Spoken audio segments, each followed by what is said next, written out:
Noirainville. Raphaël Bilodeau. J'étudie au baccalauréat en biologie à l'Université du Québec à Rimouski. J'étudie en informatique à l'UDEM.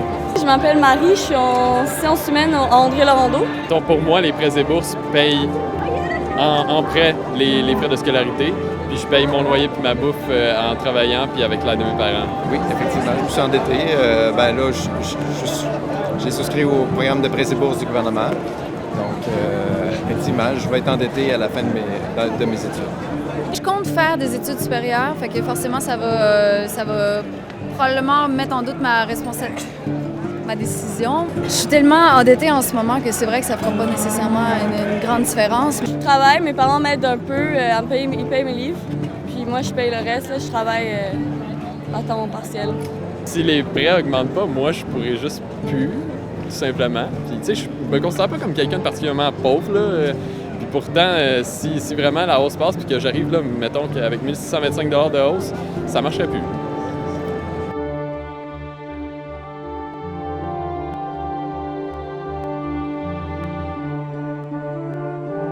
Depuis 1968 au Québec, il y a eu une grosse période de gel des frais de scolarité, c'est-à-dire que avec les mouvements étudiants, on a réussi à faire que les frais n'augmentent pas pendant une certaine période. C'est ce qu'on appelle le gel. Dès les années 60, il y avait une perspective d'accessibilité qui était mise de l'avant et un souci, effectivement, de rendre financièrement accessibles les études universitaires.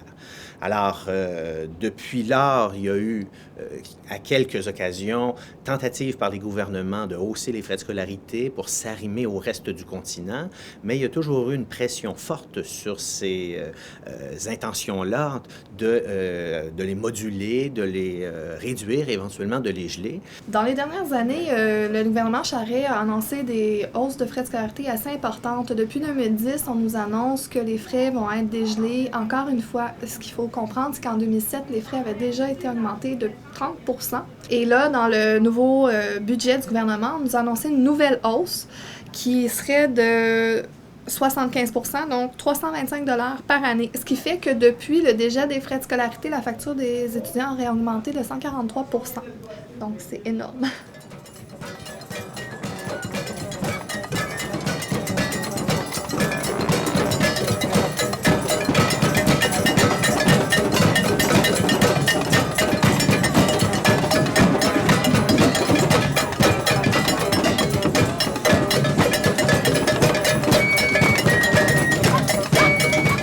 Je m'appelle Ghislain Tachereau. Je suis contre la hausse parce que pour moi, ça devrait être gratuit. L'éducation devrait être gratuite parce que c'est les fondements même de la société. Évidemment, on est contre la hausse. C'est une mesure qui va briser l'égalité sociale qu'on essaie de créer au Québec en tant que société. Bonjour, je m'appelle Marie-Pierre Tremblay-Dextrodt. Je suis contre la hausse parce que je pense que l'accès aux études, ça doit se faire sur une base de compétences et non sur une base de possession monétaire. Moi, je suis contre parce que je crois que ça peut freiner l'accessibilité aux études. Si je veux que mes enfants profitent de l'éducation accessible, c'est pour ça que je suis ici, c'est pour supporter les futures générations plus que pour moi personnellement. Donc, la hausse pourrait avoir différentes répercussions.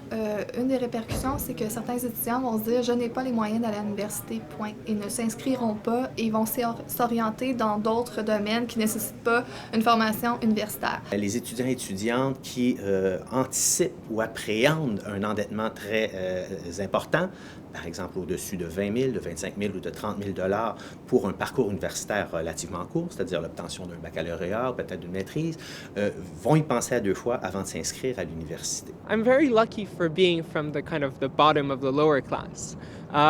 In that when you're really at the bottom, you get the maximum amount of bursaries, which is almost $8,000 in bursaries.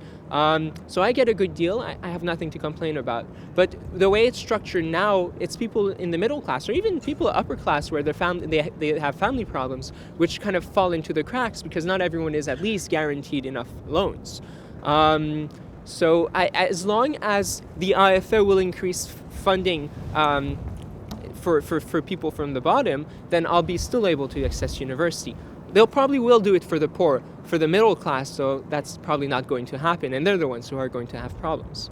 Il y aura des gens qui peuvent se permettre l'université, c'est-à-dire au fond, qui peuvent se permettre de s'acheter des études universitaires et d'autres qui ne le pourront pas. Et ça, c'est un grave préjudice pour les individus, mais aussi pour la société en général. Je vois une différence dans ma session, d'une session à l'autre quand je travaille ou je travaille pas. Là. Je veux dire, c'est un fait. Là. Quand tu travailles, tu as moins de temps, tu passes moins de temps à tes études, puis c'est vraiment pas une bonne chose. Ouais, j'ai travaillé tout le long de mes études aussi. Et c'est pas souhaitable. J'ai pas travaillé une fois pendant 6 mois et j'ai réussi beaucoup mieux dans mes études et j'en tire un meilleur profit. Un étudiant, c'est quelqu'un qui travaille à temps plein, dans le sens où il étudie à temps plein. S'il faut qu'il travaille à temps plein, en plus d'étudier à temps plein, c'est inconcevable. Il ne pourra jamais cheminer et avoir des connaissances suffisantes pour affronter ce bas monde.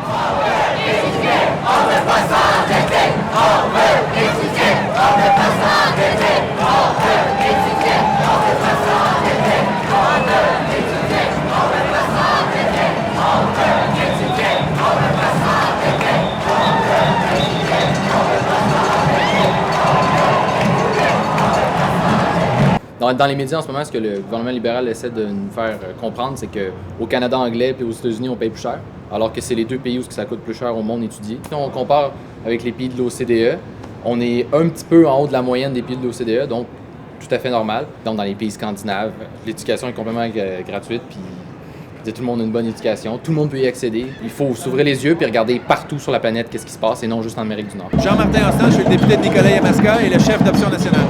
Et Option nationale prône la gratuité scolaire, non seulement pas de hausse de frais, mais la gratuité scolaire. Il y a plusieurs pays dans le monde qui l'ont fait et ils se sont rendus compte que ce n'est pas une dépense, c'est un investissement qui est très rentable parce que les gens, en moyenne, obtiennent une formation plus poussée et donc ils ont des salaires plus élevés et donc ils payent plus d'impôts et ça rembourse le coût de leur formation.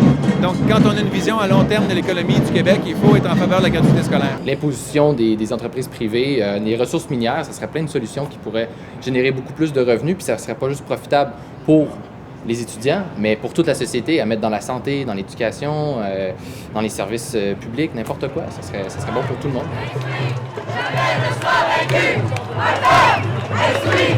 Jamais ne sera vaincu, un peuple instruit.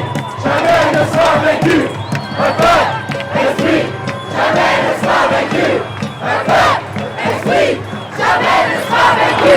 Aujourd'hui, il y avait plusieurs centaines de milliers de personnes et ce n'était pas uniquement des étudiants, il y avait des familles, il y avait des gens de toutes les tranches d'âge. Donc si le gouvernement ne réalise pas que c'était en général la population du Québec qui était ici aujourd'hui pour lui dire de reculer, bien, il devra en assumer les coûts politiques et de toute façon, j'espère que dès la prochaine élection, les gens vont signifier à Jean Charest que c'est la fin de son contrat.